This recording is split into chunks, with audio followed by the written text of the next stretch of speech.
I am garnered. I'm a columnist with Authority Magazine.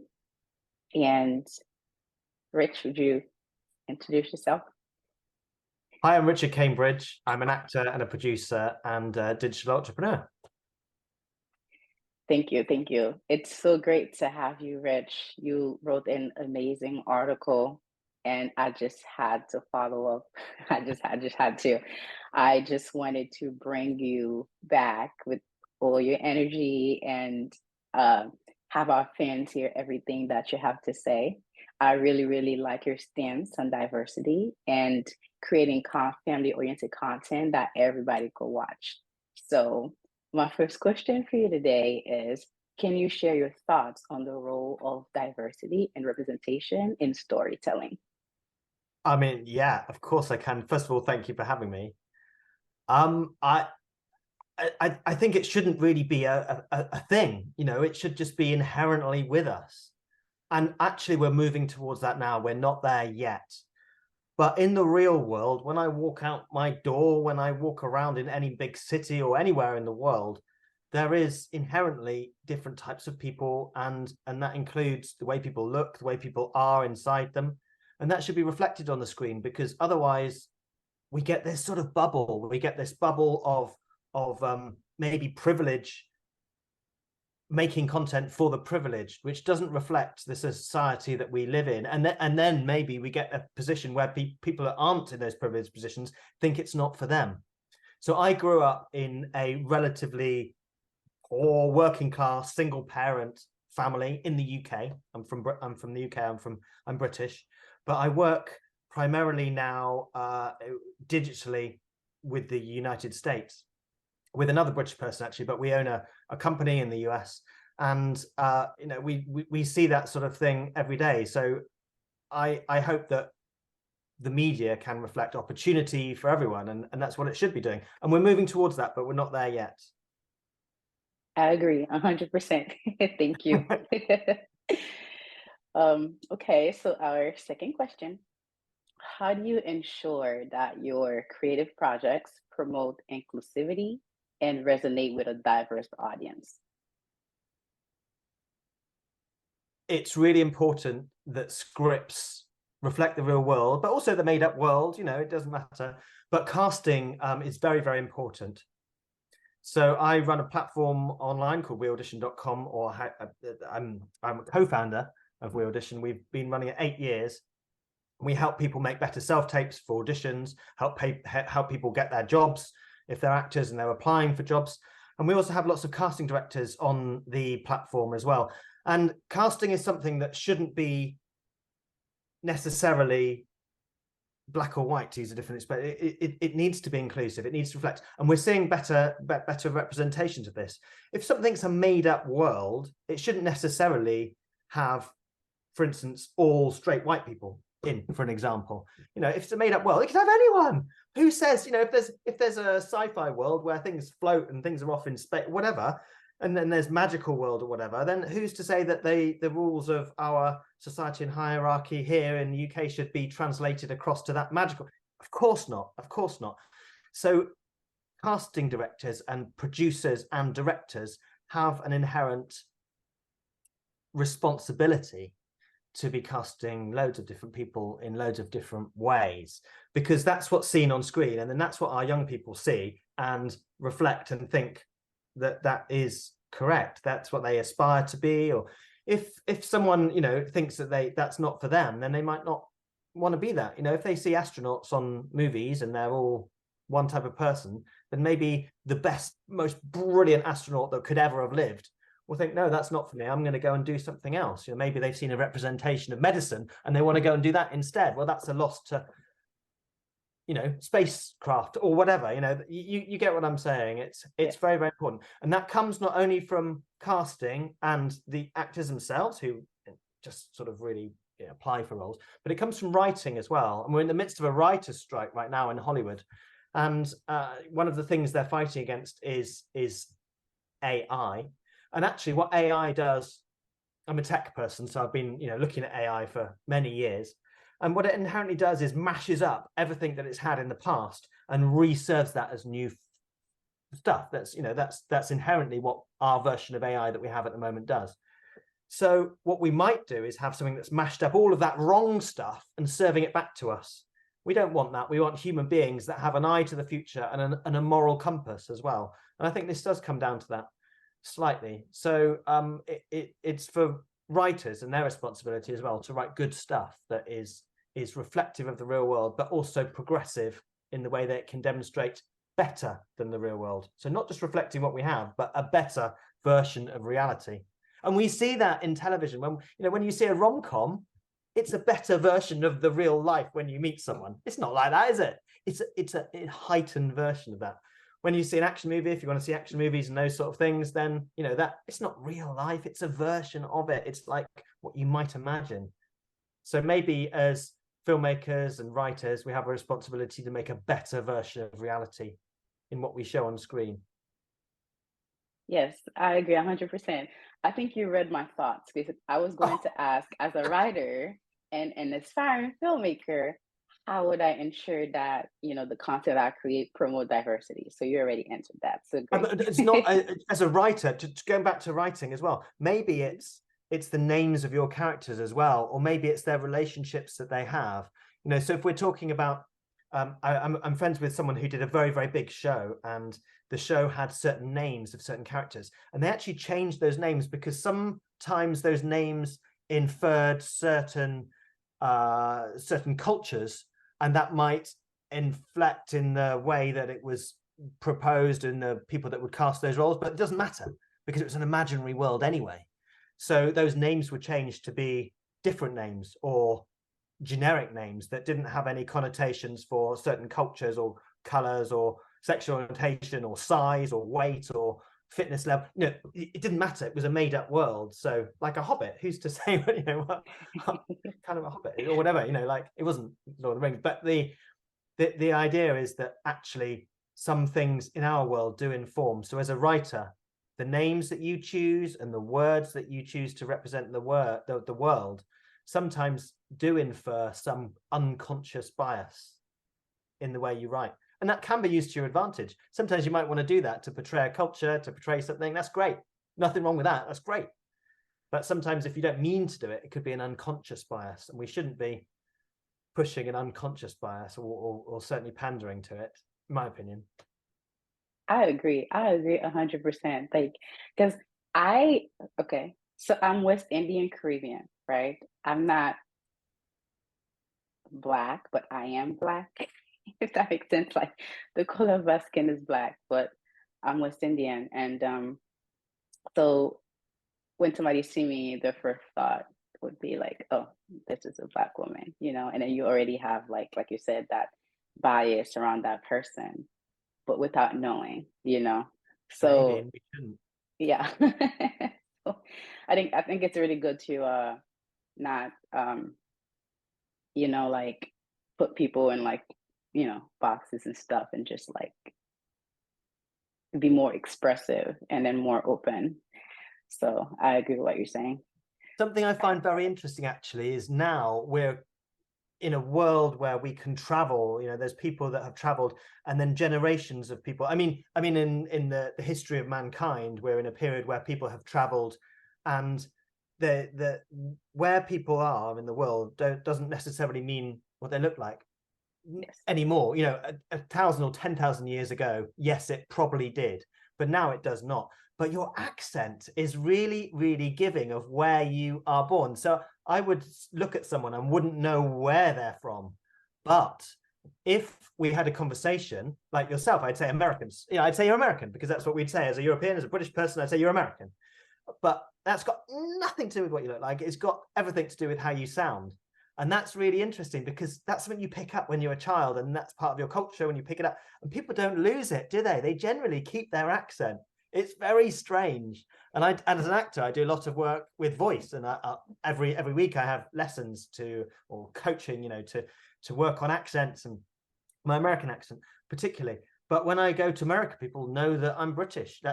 And whatever weight or not or prejudice that holds, that comes with me. People think that I don't tip because I'm British. Whatever. There's there's an inherent good and bad that comes with everything, but your accent gives away a lot of that. And as actors, we use that sometimes. So just off topic, really, but just I find accents really interesting in how it shows not only location, but sometimes social class or social etiquette as well. Very interesting, and we can do that as filmmakers. Use that to tell a story or lead an audience. No, it's great. It's great. It's like it's just I think you just reinforced what I was saying about me. So at first instinct, you just think you're still Black woman, right? Until I start speaking, because I'm West Indian Caribbean. I'm actually Black. And so yesterday I had a very interesting um, exchange with a young woman, like around my age, it seemed, at a Jamaican restaurant in Brooklyn. I love New York, and I used to live in New York. My family used to live in New York, so I do visit periodically. And I was hungry, and I went inside that restaurant, and I was ordering food, and we just had like I don't remember what I said, and it was like, oh. So then she goes, wait.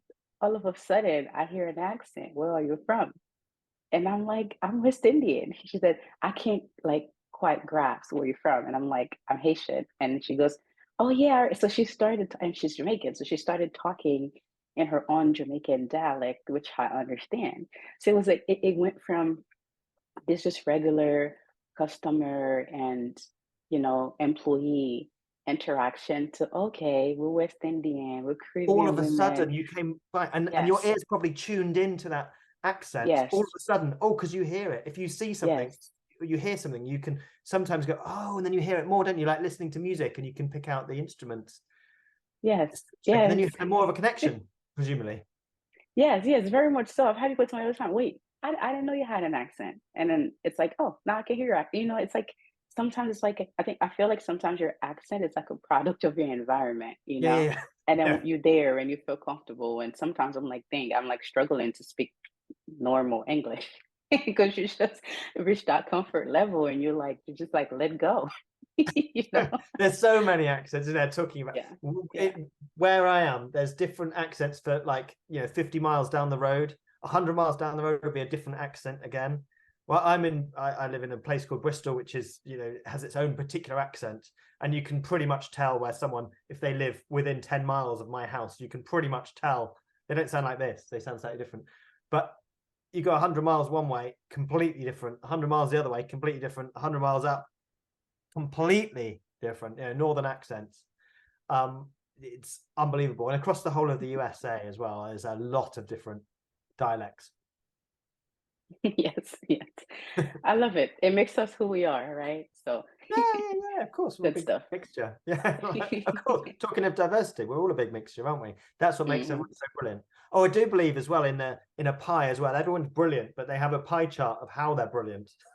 So sometimes people are championed for being brilliant in one particular thing, and it might mean that pie chart element of what they're brilliant at might be a celebrated thing, and therefore they are perceived as a brilliant person. But I think we all have inherent qualities and things to give, but sometimes those things that maybe are our best attribute are not valued in society or where we are. So sometimes people don't feel valued, and maybe they're not, monetarily or socially or whatever. That's a shame. So we need Yeah.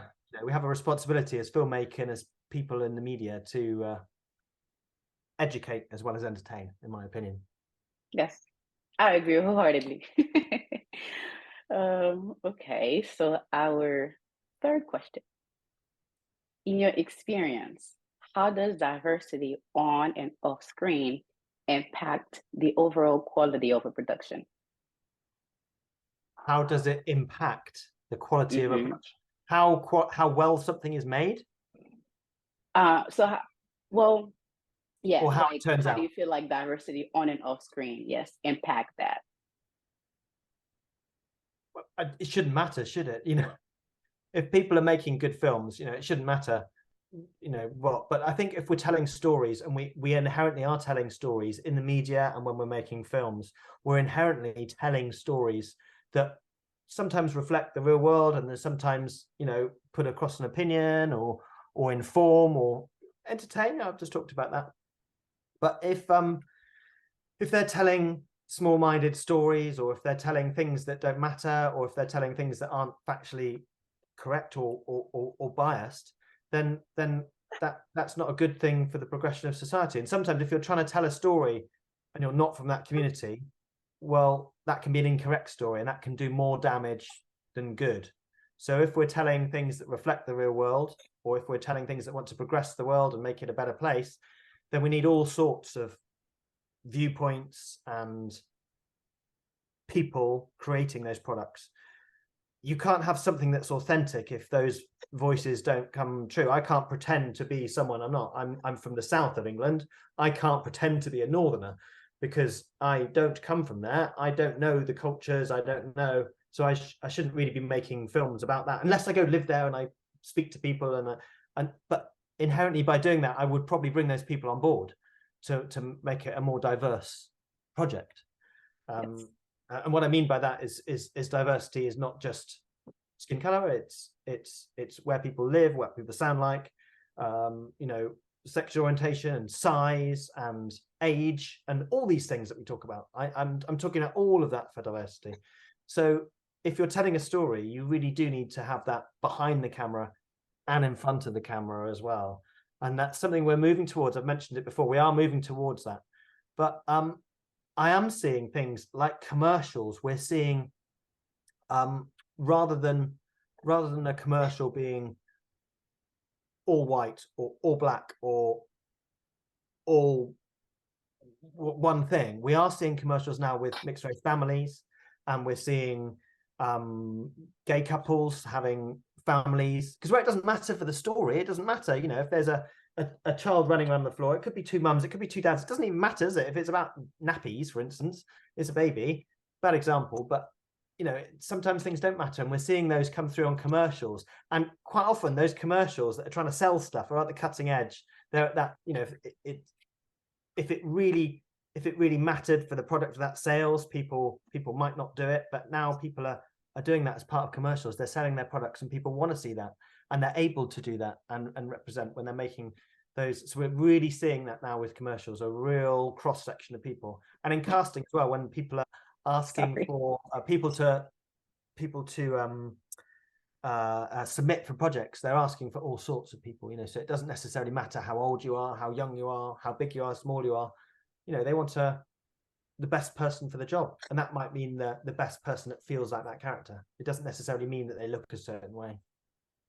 Our fourth question is, have you encountered challenges or opportunities related to diversity in the filmmaking industry?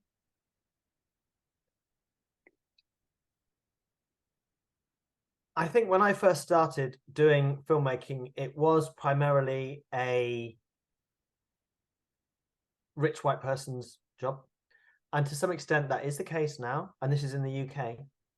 So in the UK we have drama schools as well.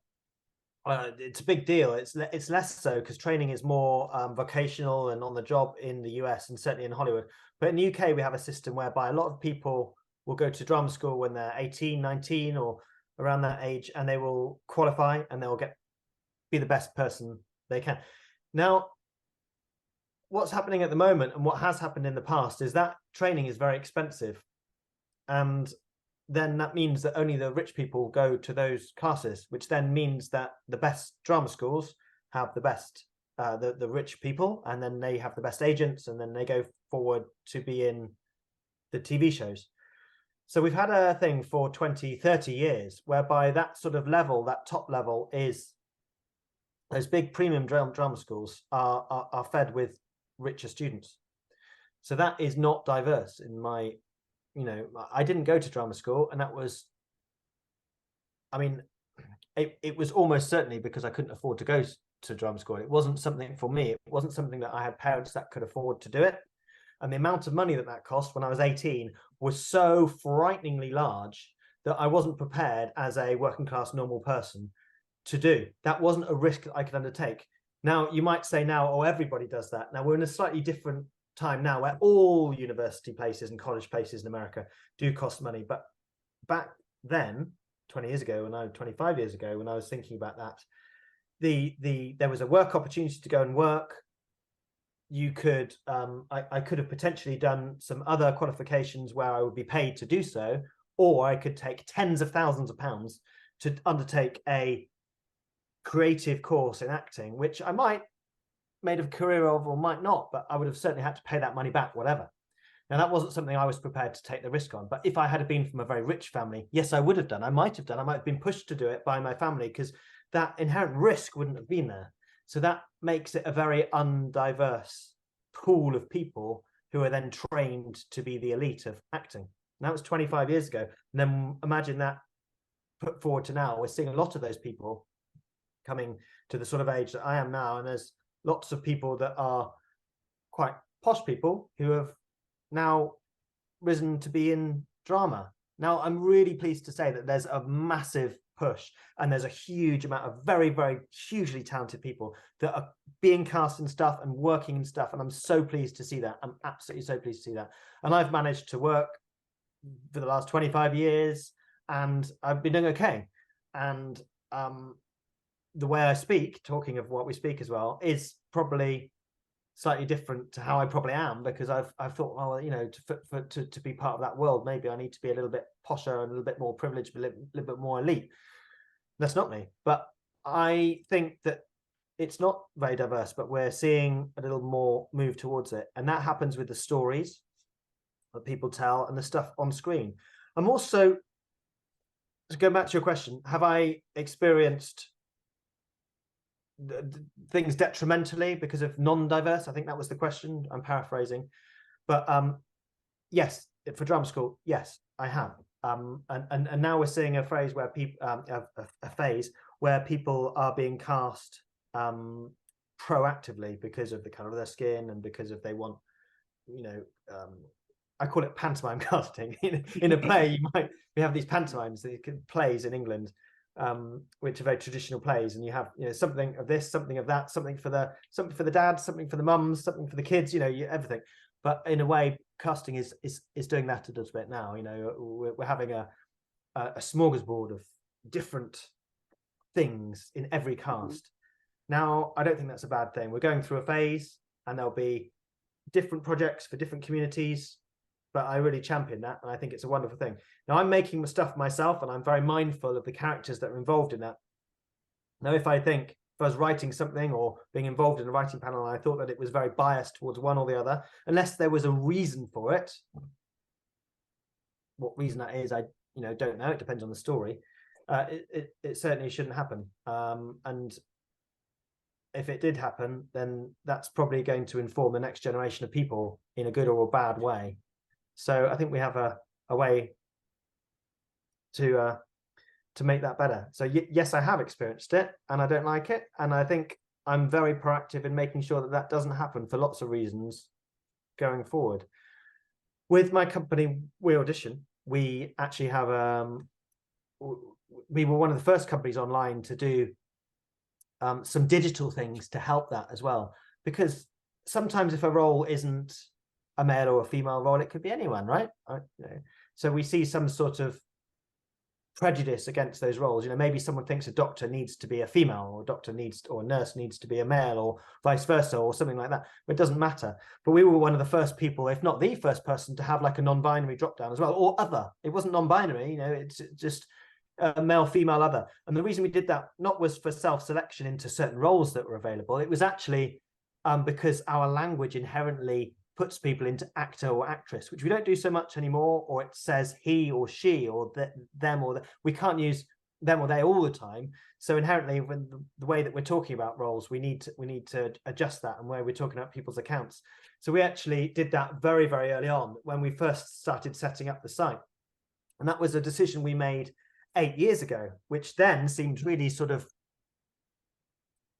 quite new to be able to do that, you know, for the drop down to have not just he or she be binary, but to have an other on there as well, which we now openly talk about, and people talk about that as they, but it didn't really exist then. So we were really trying to push that, and as a result of that, we had a big uptake from the LGBTQ plus community, and we have lots of members who identify not as male or not as female. So that's great. And we really, really embrace that. And we always have embraced that. And that's something that I'd like to continue doing going forward as well. Okay, okay. And would you like mind expanding a little more on We Audition and what you do and how actors can get involved with We Audition? We Audition is a platform for actors to make better self-tapes and to get more work and to have more opportunities and to meet other people online. So it's weaudition.com. It's also an app on the iPhone or on the iPad. And you can use it on Android, just on your phone, off from the browser. But it works best on a laptop or a desktop. We have a bigger screen and you can meet people online. It's a community of actors and actors help each other. There's lots of features on there, but its primary feature is a self-tape reader on demand. So if you're doing an audition, if you get sent a script, usually you get someone to read the other lines. So we have people available 24/7 online, ready all around the world, ready to read those other lines with you. So you can meet with someone, you can upload your sides, your scripts, and there will always be people online. You can search through their profiles and find someone that suits the part. So say you're after a, grandma from Texas, you can probably find someone with a Texas accent who might be female or might be older or whatever. You can cast it yourself. It doesn't matter, whatever you want to cast, or whatever love interest you might have on there. You might cast someone that is appropriate for the script on there, and they will read the other lines, cold read on the script. So you share your script securely online, and then they can read the other lines. Now, some people do that for free as part of the membership. Some people charge a fee to do that, which means that they earn money. So what we say is you can earn and learn. People go on there to make better self-tapes. They use the system to have a reader and then to spark off a real human being to make a better audition tape. But they also, when they're not auditioning, can read for other people. So we have a huge number of readers on there all day, every day, and some of them earn money, and some of them earn really good money as well. So it's a community of people. And it's been fantastic. The community has been something that has just blown me away. It's been absolutely fantastic to see that grow over the last 8 years. And we're really proud to say it's a really diverse community of people. And we go all around the world with film festivals, and we take some of our members and our champions and we take them to film festivals, and we have a huge number of people online all day, every day that help each other. And that interaction is fantastic to see. We also have regular meetups with casting directors, and we have events and parties all around the world. So it's a community of people meeting up. And we had one recently in LA, and we had one recently in Berlin, and we have more around the world. But primarily it's people that meet up and talk with each other for advice and for training, coaching, and reading for their auditions. They make better auditions, and people book off it. People book roles off it. So it's really helped my life, and it's a little bit of what we're doing to help make the world a little bit better for actors, and make people who engage with the community feel more loved, feel more part of something, but also book more work and have a better life. That's amazing. That's amazing. Well, I wish you had more than 3 minutes left. This is just Yes, amazing. I'm going to join it please today. do, please do. Yes. Today. You As can soon read for as other we're people done, I'm on there. So another question I'd like to ask before we wrap up is why do I mean it makes sense why, but I would like to hear it from you. Why do you think we need to promote more family oriented content on television? I'm a dad, but I also am an actor, and I'm also a filmmaker, and I think we have a responsibility to make stuff that educates. Now, I want to see the world to be a better place when I'm gone, and that means educating our young people. Now, a lot of stuff that we see is very cool, fun, entertaining, whatever.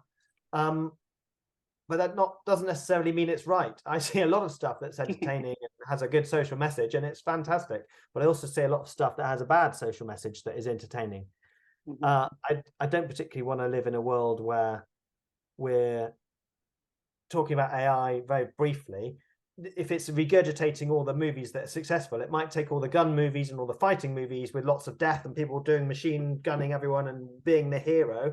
It might think those movies are successful, so that's the only movies that we need to make now to make money, and therefore all the movies in the future will be gun movies where people go around, well, that clearly is causing a gun problem across America, across the world, and is not good for kids. So why are we promoting that content? It's not necessarily good. So I've just been part of a very good movie, which is an inspiring story of a real guy called Jan who raced in his bedroom but followed his dream, and he became a real life racing driver as his job. Now that is an inspiring story. He's a lovely, brilliant human being. Now that is a family story. I went to see that in the West End in London in the IMAX cinema, and there was a 10-year-old sitting next down from me with his dad, and there were kids in there, and we could all enjoy the same story. We could all go on the same journey. We didn't need swearing and guns to make that a good story. It was a fight and him overcoming adversity and winning, and that was a lovely experience. Why aren't we promoting those values? I think we should. Those can be commercial values, and they should be in our content, and they're very commercial things to do. It's a big audience, so I think we should be making those films as filmmakers. I agree, absolutely. All right. Rich, thank you so much. This was a pleasure. This was fun. Thank you for all the work you're doing in the community. And yeah, we love and appreciate you. So thank Thank you. you for supporting. I really, really appreciate it. Really lovely to speak to you. Thanks for asking me back. Let me know when you've cut this together and Of course. cut out some bits, probably. Yes, thank you. But feel free to do whatever, and feel free to ask me again. It's been really lovely getting to know you a little bit more, and I hope I see you again. Yes, talk to you soon. Thanks for having me. Take Thanks for care. having me. Cheerio, bye. Thank you.